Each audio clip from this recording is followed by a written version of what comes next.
A house fire is a scary situation for anyone, but seniors especially. Things can take a deadly turn very quickly. This year, adults over the age of 55 are making up 53% of all reported home fire deaths in the U.S.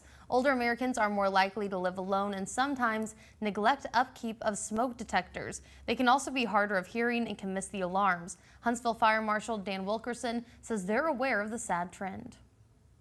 We do see more fatalities in elderly people than we do the rest of the population. So it's very important not only that you have a smoke detector, but that somebody's testing it monthly to make sure it still works.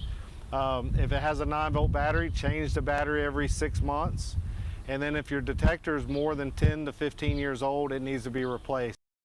Wilkerson says cooking fires are still their most common cause of house fires.